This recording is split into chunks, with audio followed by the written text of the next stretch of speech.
Welcome to Reveal's 2020 webinar series, and thank you all for joining us today. My name is Kelly, and I will be your host for this morning's presentation. This year's series is going to provide insights on how to best leverage your SAP asset as it relates to your business and how each functional area will be affected by S4HANA. Today, we set the stage for turning SAP into an asset by understanding why organizations don't see SAP as an asset. Each webinar presentation will address how SAP functional areas and processes now and in the future can be transformed to turn SAP into a valuable asset. We invite you to examine your own supply chain and consider how you might transform what matters. Before we get started with today's presentation, let's discuss how this is going to proceed. The webinar will last approximately 30 to 45 minutes, followed by a question and answer period at the end. Please capture your questions in the or chat. Please capture your questions in the questions or chat section. Finally, the webinar will be recorded and available on Reveal's website by tomorrow. At this point in time, I'd like to introduce you to today's speaker, Martin Rowan. Martin is a managing partner here at Reveal, and his primary focus is to facilitate solutions that help companies optimize their integrated supply chains to achieve a level of ERP maturity and increase profitability. For over 20 years, he's been actively involved in both local and international supply chain markets. His experience covers a wide variety of industries across multiple countries with specific focus on driving transformational change within the organization and the extended supply chain. With that, I would like to turn the presentation over to you, Martin, and I will return at the conclusion for the question and answer session. Perfect. Thank you, Kelly. I do appreciate that, and thank you to everybody who's attending or listening online. This is a very, very important topic, especially where we are right now in the SAP journey as it relates to a decision to make whether we migrate or greenfield to S4. Do we do it now? Do we do it in a couple of years? Do we do it later? And there is a lot that plays into this big question. And so we're going to continuously refer back to this ultimate question. It says, how do we turn SAP into an asset? What do we do now and what do we do later to ultimately get that to a point? And most importantly, I think, it's going to be around how do we get our organization to see SAP as an asset. So let's set the stage a little bit. Let's talk a bit about some context. The first one on the context paradigm, I guess, is really to kind of cast our minds back to the days when everybody implemented, and remember the days when we went live, we had limited training, and we kind of left the business to their own devices. It was one of those where we kind of gave them the tools and we said, go make hay with what you've got. And then, unfortunately, because of the limited training and limited understanding, what we found is that over the years, and whether this is 2 years ago, 5 years ago, 20 years ago, the thousands of companies, countless companies, have not really felt or seen even the experience or experienced the actual benefit of the implementation. Specifically, not the benefits that were promised. And our prediction is that that's going to most likely be the case for many companies considering S4, unless they make this major shift that we're going to discuss today. One of the biggest reasons why this has happened is because companies just did not see SAP as an asset. It was merely a tool, it was a piece of software, and it had all these integrated capabilities that were going to bring us all these benefits. But it never really soared beyond it just being a tool. Which, of course, this mindset has caused organizations to make a lot of poor decisions around whether they're going to customize processes or not. They allowed bad habits where people get outside of the system and work in spreadsheets. And ultimately, what happens is the system gets significantly underutilized. And we find ourselves in a position where we look at it and go, like, we don't really think SAP is working for us. This webinar series, and this is really just the kickoff of the series, is really going to be about exploring various things that we can do that will actually not only change this mindset, but actually start applying some of these concepts within our current business almost immediately to start seeing what SAP functionality we can exploit in allowing us to be able to maximize the usage of this asset. So our agenda for today is we're going to briefly discuss the whole notion of and comparison of an ROI versus an RA, return on investment versus a return on assets. Then we're going to explore, asset utilization in SAP terms, and I'll try and relate it back to some of the manufacturing space that we live in. We're going to talk a bit about how do we turn SAP an asset into an optimal asset, and then we're going to talk about how do we maximize this asset that we have. We'll end with a short wrap up. So return on investment versus return on asset. I think it starts off by helping us understand what is a return on asset. A return on asset is an indicator, and there's a formula that I'll put up on the screen for you too, which really talks about how do I measure the profitability that the organization is able to squeeze from maximizing its use of its assets. So if I'm going to invest in an asset, what is it doing to my business performance? Another way to look at it is if you're a manufacturing environment, whether you're a distributor or wholesaler and you buy a piece of equipment or you have a factory or a plant, the question is how much is that factory being utilized? How efficient is it being utilized? What kind of capacity am I able to produce from it to be able to see a profitable income?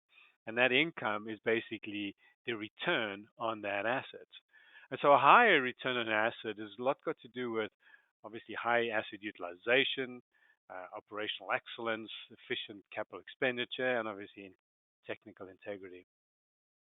It's actually been a long used measure in the investment world where people would look towards um, companies to buy and whether it was a company worth buying, and it all had to do with what's the bang for my buck, right? And ultimately, if you look at what they're looking at and how we want to start considering this, and this is not a financial play, of course. This is using the hypothesis of an asset for SAP, is if I want to be a successful business, am I ultimately able to create efficiencies out of it? And am I able to squeeze the most out of the limited resources that I have? Because there's a diminishing return as we continually invest in assets, and at some point we need to be able to bend the curve and start getting the returns that we need from it. So return on asset is a very, very good financial measure, but I also want to think of it philosophically as a measure that we're going to use going down this path of figuring out how do we combine the two when we think of SAP. Now, one of the reasons we don't see SAP as an asset is this thing called implementation trap. And the implementation trap is when we went out to implement SAP, as much as we wrapped it with a whole bunch of business benefits, at the end of the day, we were really focused on just getting the system to work, i.e., get the transactions up and running. It was all about the blueprint and implementation and testing and all that stuff. And ultimately, what has been seen from a couple research groups, in this case, the Standish Group, that on average, companies are 182% over cost and 230% in overruns from a scheduling perspective. And so when you start looking at whether this is a good investment or a good asset, no wonder we look at try to measure these things as a return on investment rather than a return on asset. Because the return on investment, pure by definition metric, is what is the net benefit of the project investment. So if it costs me X, what did I get out of it? What's my Y? And often, again, as we've laid out and packaged the whole benefit as a holistic one, in reality, when we really start looking at it, it's very much an IT calculated savings or benefit. Things like, hey, we were able to get off disparate systems and we were able to put it onto a single platform. That reduced the skills that I needed. I didn't need varying skills. I needed a single set of skills. I was able to centralize activities, etc., etc. And so by doing that, we were able to say, okay, if we spent $1, did we make at least $1 or $2 back? based on some of these savings. So return on investment was very specific to the fact that whether the project was successful or not necessarily whether SAP has been an asset to our business. We've also worked with SAP Insider, and they did a research paper on looking at transforming supply chains as companies are moving to S4. And one thing that we found super interesting is one of the statistics cited was that the obstacles that many companies claiming that preventing them to go to S4 HANA are these four things. And obviously there's more of them, but these are kind of the top ones. Competing projects and other priorities, too costly, lack of resources, or not enough knowledge. And I would argue that those things are symptoms of merely a return on investment mindset. You know, it's too costly, meaning I don't think I'm going to get the investment at the back end of this. I'm going to spend X amount of dollars to put in S4HANA, and I'm not going to get to receive the results. And so these symptoms are excuses in many ways, and valid ones, if you have an return on investment mindset. But when we start switching it into an asset mindset, I'm going to talk to you a bit about some of the significant benefits that we can get as an organization. But I think it starts off again, kind of like come back to the original question that I posed earlier, which was why do so many organizations not consider SAP as an asset? And I'd hate to say they're considered sometimes as a liability, but I think those are some of the corridor words that you'd hear amongst the folks. And a lot of it's got to do, and primarily with SAP is just a tool. I mentioned it earlier, and it's worth mentioning again. It's just a software tool. We've heard things like it's very restrictive, and it's hard to work with. It's very costly. Things like it just really doesn't work for us. We're either too complex for SAP or we're not complex enough for SAP. And spreadsheets, they're easier. Manual intervention, data ownership, third-party tools, etc.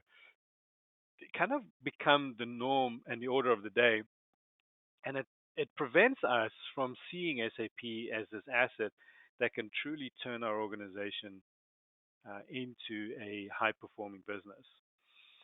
And frankly, another independent researcher said that they believe 90% of SAP customers are not using the system to its full extent.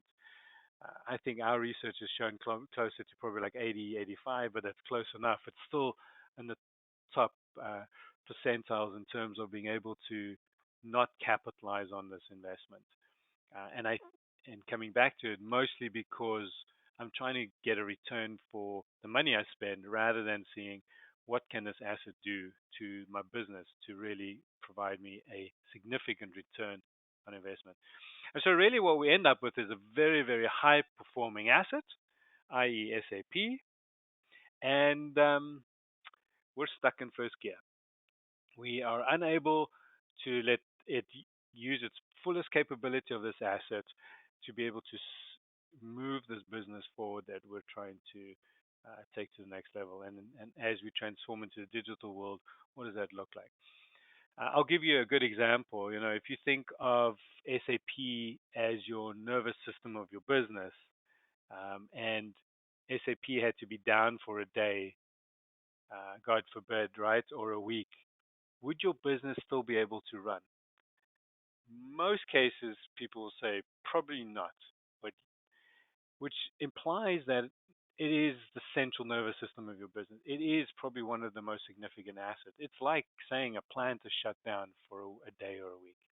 Your business will be unable to produce and perform. Okay, so now that we understand there's a big difference between looking at it from a system and project point of view versus from a business asset point of view, let's start looking at what does it mean when we're trying to think of it from a utilization point of view. And I have to cast your mind back to how we got here, because this is a big part of how we're able to take it forward if we want to start utilizing the software. And much of it has to do with the fact that, as I mentioned earlier, this implementation trap I called earlier. When the primary focus on doing a project go live, whether we're blueprinting all through configuration, testing, and training, is to get the system up and running. Obviously, at the tail end of that, there's some form of hypercare support and continuous improvement projects, we hope. But the measure of success for any implementation is, if you had to ask, is what are the check boxes? Is my system is live and error free, i.e., working. My data is loaded and error free. My user security is in place.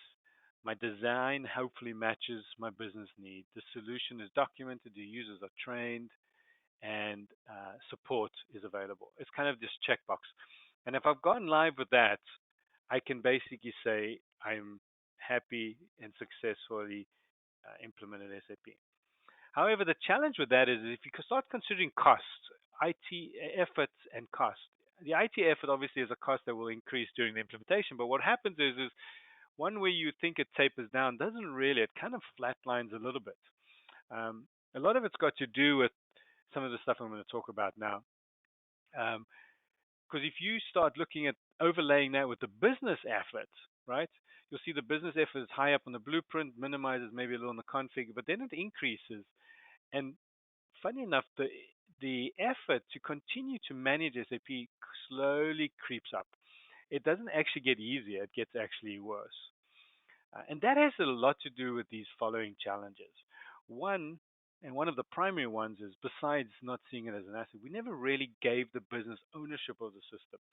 We never really truly educated the users so that they're able to truly understand the why and the what behind things, the implications, the impacts of their actions. It was much more about the how to's. We never really changed the business processes. We really tried to make SAP fit the business. And so change management and changing behaviors and hearts and minds never really occurred. We kind of made it look like our legacy system used to look. Integration fell apart. We were more focused on functional pieces to work, like purchase orders and production orders, rather than understanding how they work together. And so, of course, spreadsheets became the order of the day, which broke the tactical and strategic alignment. And slowly but surely, this quote unquote return on investment wasn't achieved. Um, and I'll use a quick analogy. If you talk to most CIOs that were part of an SAP implementation, the majority of them will tell you that they received an ROI out of their implementation. They can believe they got a benefit.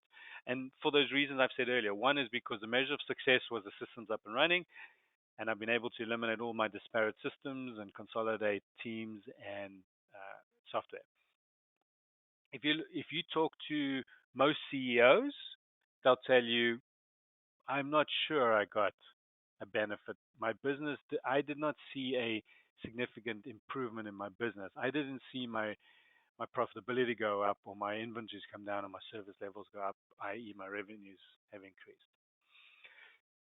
So as we continue our story, those things I've just mentioned, those elusive benefits never really occurred because they weren't the primary focus. It was always about, let's get it back around to this later. When we get our hands around the implementation, we'll get to it. And because that happens, we find ourselves in a position where business buy-in and adoption of the benefit and the use of the system diminishes significantly over time. And it gets filled, that gap gets filled with spreadsheets and third-party tools and back in the napkin things and outside of the system decisions making. So I mentioned change management, and this is super important to work through. And you've all seen a version of this, which is the whole valley of change. And as you go through the implementation, you go from excitement to frustration to where the light bulbs go on, the aha moment. And then we have the success. We get the winning ways, the green bubble, right? Now, if I overlay that on this graph here, right, which is what we just explored, when we don't really focus on the business benefits when implementing SAP, but rather focus on the systems, the IT success factors, we find ourselves where as we go through the valley of change, we really never move into the winning ways. And as you can see from the yellow curve that turns downwards with the business adoption, is very similar to us not really adopting the new ways, and then we get stuck. And SAP then truly becomes just something we have to kind of work around.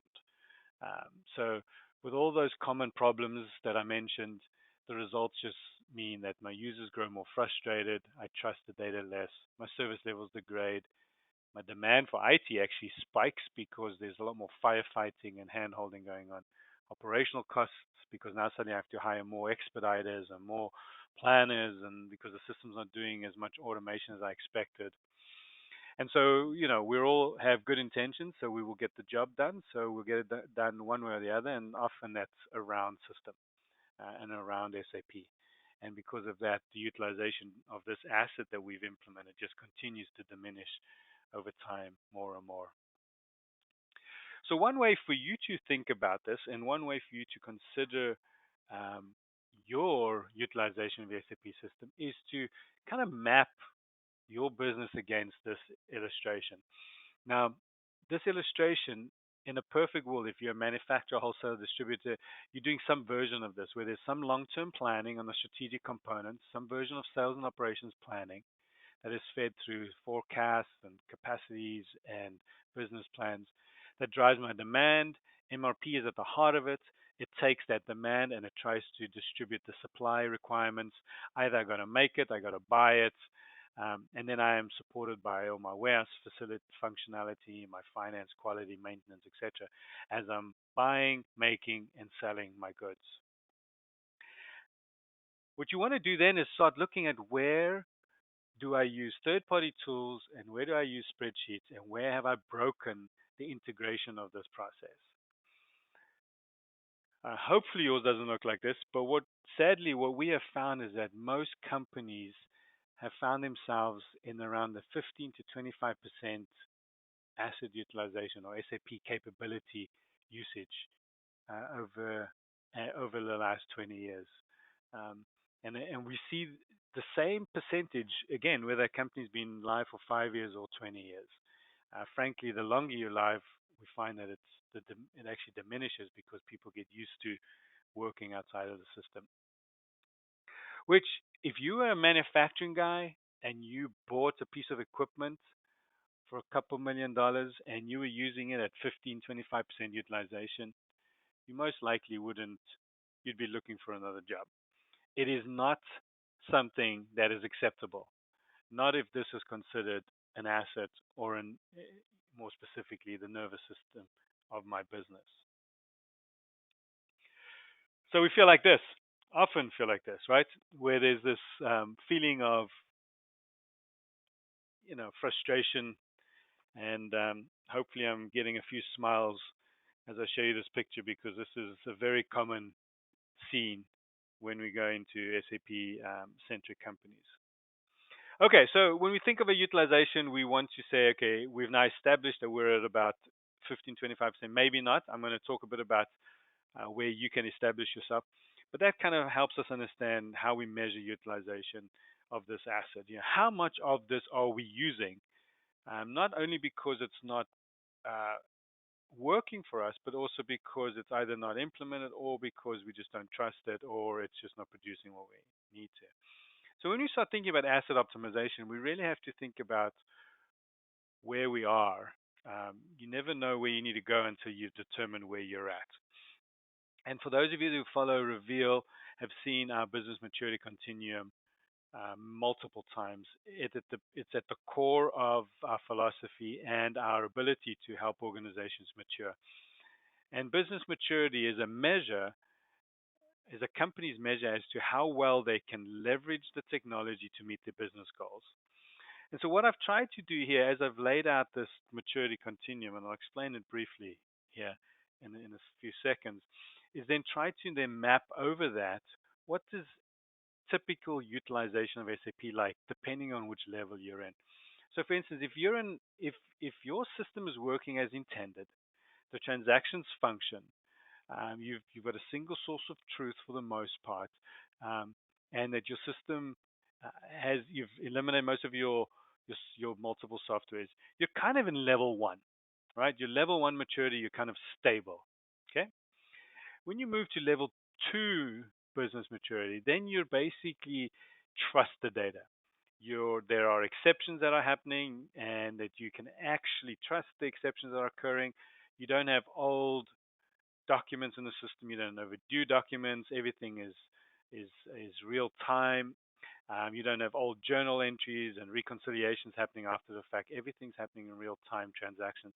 You're then in level two. When you move into level three, now your exceptions that are occurring are actually in a state where you're starting to reduce them because you're actually starting to adjust the business rules that make more sense for your business. So I'm adjusting master data. I'm I'm grouping and prioritizing data in a more effective way. I'm actually starting to get the data to work for me. I'm turning the data into information. When I move to level four, I'm now turning that information into insights. And those insights are helping me understand where can I optimize my business. I'm starting to reduce exceptions. I'm starting to take exceptions to the point where they're actually guiding me down root causes, and I'm able to see long term in the future where potential errors are going to happen. I can predict things better because of my optimization state. I have most of the automation in place that's needed. So I'm starting to eliminate some of the heavy lift from the user and back into the system. And the system is truly running the business based on the rules that I own and govern. And then finally, we move into level five, which is the highest level of maturity, which is when I'm starting to see SAP as an asset. And those benefits that I talked about earlier are starting to happen. Things like I'm starting to retain my customers longer. I'm starting to increase my service levels, which implies my revenues are increasing. I'm reducing costs, which implies my profitability is increasing. I'm reducing or optimizing inventories, which implies that my working capital is efficient. And so the business benefits that are coming out of this are now related to this being considered an asset. And of course, four and five is a continuous improvement state because as soon as I set new targets, I need to optimize and change the processes to meet that, and I go into this continuous improvement state. Now, if you think of your maturity, if you're in level one or stuck in level one, and system isn't working as expected, and that you don't have a single source of truth, and that spreadsheets are galore, and um, you're in a position where you have disparate environments, you probably utilization is no more than 15%, most likely. You're using transactions, but you're not using any of the functionality that can really enhance your organization. What we have found is as soon as you move into data integrity, if you're stuck in data integrity and you don't trust the data and you need to clean up a lot of data, you're probably using only about 15 to 25% of the SAP environment. If you're not actively managing your master data and changing it and using it to drive your business forward, you're probably still only using about 25 to 45% of the system capability. Um, and you'll notice that as you go through these different levels, they start exponentially increasing. When you go from business rules to optimization, you're now starting to significantly start seeing the SAP asset utilization really kick in. And now you're starting to see when automation's in place and the functionality that the exceptions are actually driving a lot of my decision making, I'm truly in an optimal state. I am most likely using a, in the majority, at least three quarters of SAP's capabilities. And of course, if I'm at level five, I'm as high as 95, 99% of the utilization. I don't think it's ever a 100% utilization, but you're now increasing that. And ideally, you want to kind of stay within that four and five. But this is a good yardstick for you. So if you're somewhere in one, two, or three, you're very much underutilizing the SAP capability as an asset. So, which leads us to okay, so how do we turn SAP into an asset? And this is actually at the crux of this whole webinar series. So if you start thinking of it in sense of if I want to turn SAP into an asset, I want to do it by utilizing it effectively in my sales and operations planning. Turning it into an asset by effectively identifying, measuring, and improving production throughput. Turning it into an asset by increasing my customer satisfaction and product availability. Turning it into an asset by automating my warehouse management functionality. turning it into an asset by automating and improving procurement spend and results. And I can continue optimizing working capital, maximizing my asset utilization from a planned maintenance point of view, maximizing my talent, the capabilities of our individuals, the people that work for us, which is probably our largest asset in the organization. Are we maximizing their talents, or are they stuck in the transactional world of chaos? Um, and how do we then unleash the full potential of the supply chain?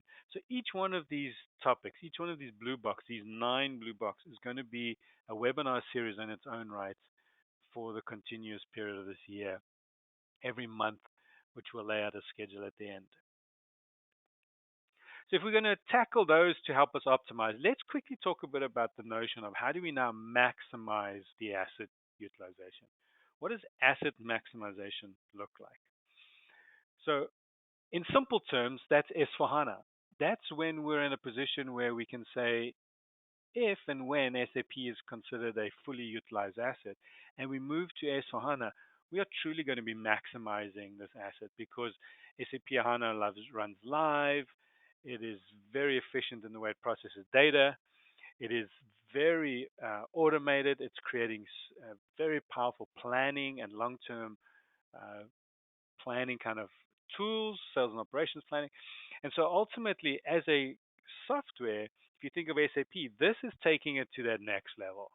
It's giving us the ability to really and truly maximize this asset, not only for the things I mentioned, but also it's giving us a digital platform to start exploring things that can take it even further, right? But there's 2 roads to get there, and we've spoken, and we've spoken about it, and there's a lot of topics out there that's been explored around these 2 particular paths. And it's basically either you migrate what you have into S/4HANA or you greenfield implement from scratch. Just a rough cost estimate. If you're thinking about greenfield, it's costing companies upwards of 2 to 5% of revenue to greenfield from scratch. And so these are really big cost elements we have to consider, whether migrations has a slightly lesser cost because it's more of an upgrade than necessarily a massive transformation. However, there's a little elephant in the room that we have to address. But before we do that, let's talk a bit about the greenfield option. How many of us have heard this before? This time will be different. This time we'll stick to our business rules and standards, set up our master data correctly, and fully educate and train our people. This time we'll know precisely how to best leverage the system and drive profitability and increase market share. Now, hopefully you're chuckling with me a little bit and smiling as you think of this, because this is obviously the true definition of insanity, is thinking that we can do the same thing over and over again and expecting different results. So let's park greenfield for a bit. Let's come back to the elephant in the room. Now, one of the things that companies struggle with as they move into thinking about SAP as an asset is that when they look at it as a system, they see all this manual intervention. They look around the room and nobody really trusts it. Everybody comes to the boardroom with their own spreadsheet. There's a significant amount of unpredictability in it. It's always like something changes almost randomly. You know, a big order comes in, or dates get changed, or quantities get changed, or schedules get changed. So there's a significant amount of unpredictability. And our organization is still organized and live within a very siloed world, which is causing a tremendous amount of oscillation in the business, a lot of kind of noise. The problem is we take that noise and we implement that or migrate that to SAP S/4HANA. All it's going to do is basically give us the same result in the back end of it. We're going to have no different. It's going to give us the same chaos, maybe just faster. And so in reality, it is truly just impossible to really gain any benefits if we do not address our current challenges from any kind of from scratch implementation or greenfield. So before we hit that reset button, let's really consider where we're at To what extent are we using this asset? How can we optimize this asset so that we can formally maximize it? Because if we don't, we really are truly just going to take the chaos and accelerate it. So we have two choices. First choice, we can do something about it now, where we actually try to turn SAP into an asset now, where we remove the manual intervention and mistrust and unpredictability, and we replace it with automation, an information-minded user community, predictability as best we can, able to make promises and keep promises in an integrated organizational structure. That requires a level of optimization of the business, not a system optimization, it's a business process optimization. Not only is that going to give us a whole bunch of benefits and money bags at the back end of that, but it's also setting us up to be able to maximize the use and capabilities of S/4HANA. Option number two, the choice is to do something later. So take what we have and take that all that mistrust and all that manual intervention. And by the way, I don't know if you've noticed that, but none of that is system specific. Those are all business process behaviors and people that are actually affecting that. We take that, go live with S/4HANA. We know we're going to come out the other side of it with that again. Then it's a question of down the road trying to optimize and maximize it. Um, but it'll take twice as long, probably cost twice as much, and the change to the organization will probably be twice uh, the situation as well. Either way, whatever we do, let's at least not do anything. We have to turn it into an asset either before S/4HANA or after S/4HANA. But merely putting lipstick on a pig is not going to make us, the organization, any better. And I can tell you, we have first-hand experience with companies that have gone live with S4 and have never really affected it, even though they had the best intentions to do so, and came out the other side with basically an S4 version of ECC. Okay, so as a quick wrap up, I'm going to leave us with a couple key points here. One is I really hope that this challenges us a little bit around trying to think of SAP differently. It's a paradigm shift. It it puts us in a position where we have to start thinking of SAP as a business asset that can actually help me drive cost efficiencies and operational improvements and operational excellence, service level improvements, revenues, and profitability, rather than seeing it as just a cost that I need to prove it has a return on for. Then we need to use some of the things that I've provided to you, some of those charts, to help map your business down a path of how well have you utilized SAP as an asset and what are some of the remediating things we can do right now to prevent some of those breakdowns from continuing. Then I would say begin your journey for optimization. Now, some organizations have already made the trip to S4. I would say start optimizing now. If you haven't, if you haven't moved to S4 yet and you're considering it, start optimizing. Either way, turn SAP into an asset so that when you actually do use S4, it really does help maximize that. And then, of course, remember the definition of insanity. Please do not just put lipstick on the pig and hope things are going to be better. Our webinar schedule is going to be as follows, and I'll leave this for Kelly to explain further, but I'll just want to highlight, you'll notice that each of those topics are basically addressing those boxes that I mentioned, those 9 boxes. And so every single one of them are going to talk about what can we do now to optimize and turn it into an asset? What does it look like in S4HANA? What are the things we need to be looking out for? So we're going to look towards the current and the future and talk about how do we take certain areas like sales and operation planning and capitalize on that so that we can start seeing SAP as an asset, or whether it's production planning and throughput that we need to work through. With that, Kelly, I hand it over to you again. All right. Thank you, Martin. And we actually have a couple questions for you today. So I'm going to jump right in. And we have, I believe our organization has amnesia. We forgot the pain we went through the first time with implementing SAP back in 2008. How do we help the organization understand and prevent going down the same path for S4? Yeah, honestly, that's a very relevant question because, and just maybe to point out, you're not uncommon in that place. Most companies have some form of amnesia, whether it's because people forget or whether people have moved on. If you've implemented 10, 20 years ago, most likely the folks that were part of that are no longer there.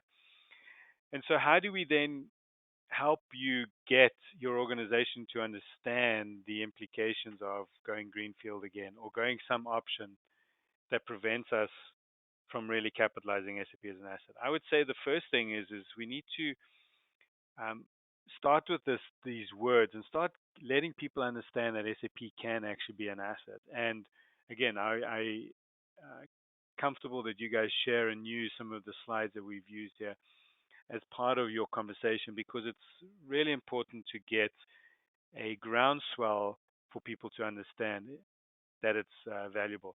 I think the second thing is then to take that conversation to the executive floor because I believe the conversation that I alluded to earlier when we talk about people saying things like, this time we'll do it better, this time we won't make the mistakes, this time we'll train up people better, are words that are being whispered into executives' ears and that are allowing them or making them think that a greenfield opportunity is better. Um, a greenfield opportunity may still be a very relevant option, um, but you will have to put those words into true action. And then, of course, the cost involved in that is pretty significant. Um, and then I would say the third thing I would say is show some quick wins, get some results, quickly from some of the optimization activities you're working with. People love to see success, and when they can see inventory optimizing or service levels improving or their time reducing to get things done, they can start seeing SAP as an asset, and that mind shift will start beginning pretty rapidly. So those are three things I would focus on. Okay, we have a few more questions. The next, how do we build a business case for migration versus greenfield implementation? Yeah, so the business case is always a challenge because, again, it comes down to am I looking at it from a return on investment point of view or am I looking on a return on asset? If I'm looking at a return on investment, I have to evaluate the cost of the implementation, and that's a greenfield or a migration, and then find some way to show that I'm going to get some improvements. Now, when companies move from disparate systems and mainframes to SAP, that a lot of those benefits, those returns were, as I mentioned earlier, had to do with simplifying the platform, minimizing the resource skills that I needed. So they were in place. However, that's not going to be as big a benefit this time because we're really going from SAP to SAP. We're staying on a single platform. Our skills may be upgraded, but they're going to still be the same. So we really will have to look towards what other benefits are we going to gain, and we have to be critical about those to make sure they exist. So the best way to build the business case is to start thinking about it in terms of what does that cost look like. And as I mentioned earlier, one of the metrics we've been using and seeing from our research is that anything between 2 to 5% of revenue is what a greenfield implementation will cost in total cost of ownership. That means software, consulting, internal costs, travel costs, disruptions in business, etc. Total cost of ownership. That means you need to have a significant benefit on the back end of that to be able to show a return on investment. However, if you start thinking of it in business terms, in terms of profitability and market share and growth and scalability, then suddenly the return on asset is an easier calculation to make. Just on that quickly, the migration, as a refresher quickly for you guys, is the migration cost is between 1 and 3% of revenue. Um, if you go, but if you do not optimize ahead of time, it may actually cause a bigger disruption to your business. However, if you optimize the business processes, we've seen savings, business returns on assets as much as 1 to 3% of revenue. So what that really implies is that a migration on the back of an optimization can often be considered a self-funding effort, which is a pretty compelling business case at the end of the day. So, Martin, we have actually two more questions, but they're pretty similar. So, I'm going to go ahead and read them both over to you because I think you could tackle them both at the same time. I have Hi, Martin. When an organization is fully resourced in operations, how do you get skilled resources to optimize processes in a migration effort when an S4 system isn't available? And then there's also, what do you recommend we do to prepare for S4 as you say SAP maximization? Yeah, I think the talent scarcity comment is very relevant, and unfortunately, it's going to continue to be a problem. I believe, from what I've heard, the statistics are that by 2025, when everybody is supposed to be on S4 HANA, that there will be a significant shortage in S4 HANA talent to be able to get every SAP customer onto S4 HANA. So what do we do to prepare for it is in both worlds is really important. One, what do we do to deal with that talent scarcity? But secondly, what do we do from a business point of view to prepare? So let me try and address both at the same time. If you tackle some form of optimization effort ahead of S4, what it does is it puts the onus and the understanding onto the business community to allow them to be able to truly run the business in a more optimal state, meaning there's a lot more automation, they're managing the rules to manage the business, and whatever exceptions occur are true exceptions that they need to address. So they kind of rise above the transactions. What that does is it does one of two things. It not only the ownership has changed, but there's a lot more freeing up of time, not only for the business, but also for IT to start investing in their own people to start learning about S4 and what does S4 look like. Um, because that's going to be a critical part for organizations to understand when they move to S4 and they want to start maximizing the asset is to know that if I add these pieces to the functionality that I have, it's going to take the current process that I have and accelerate that in a good way, right? Um, One thing I would say though, in terms of S4 HANA stuff, you'll notice that S4 HANA is evolving. For instance, 1709 as an example looks and feels very much like an ECC environment. If you move to a public cloud or a private cloud environment, um, it is very, very different, and it's much more Fiori based. But the rules and the processes and the engines on the back are almost identical. MRP is still MRP, production planning is still production planning, detailed scheduling, finance, it's IFRS now, but at the end of the day, the principles still exist. And so preparing the organization is really about getting to understand where we're at and then we starting to address them one at a time now, as you start getting and freeing up time for S4HANA. One thing that I'll give you an example. If you look at that maturity continuum, the 5 levels of maturity, if you're stuck in number 2 as an example, where you don't trust the data, there's a data integrity issue. One of the first things I would do as you prepare is just start cleaning up that data. Let's make sure that as you go into any future environment, that at least you trust the relevant transactions that exist. And in terms of external help, there's a couple things that we offer. One is these webinars are going to continue to show both the current and the new, so there'll be some learnings there. Two is Reveal has a S4HANA readiness assessment, which helps establish where we're at, and it is able to help companies determine what they need to be doing from a business perspective now to start preparing, whether it's an educational thing, a training thing, etc. And then lastly, I would say is that you really want to start um, a a change management campaign, something that will less about the digital transformation and all the potential benefits that could come from it, but rather about the change management of we really have to start adopting SAP as an asset so that these digital benefits will really come to fruition. So those are kind of some of the resources that I would say that we can do to help with, and that you can do almost immediately. Um, but yeah, the readiness assessment may be a good option too if you need external help. Okay, it looks like that was the last question for today. So thank you again, Martin. And thank you everyone for joining us. This webinar will be available tomorrow on our website at revealvalue.com under the resources tab. And then you'll also find all of our previously recorded webinars as well as other informative content areas, our white papers, publications, success stories, and some other helpful tips and tools.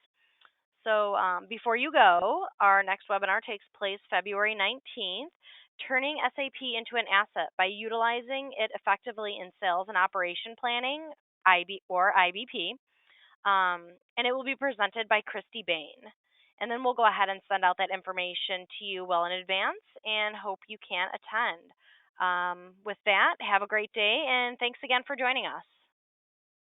Thank you, Kelly. Thank you.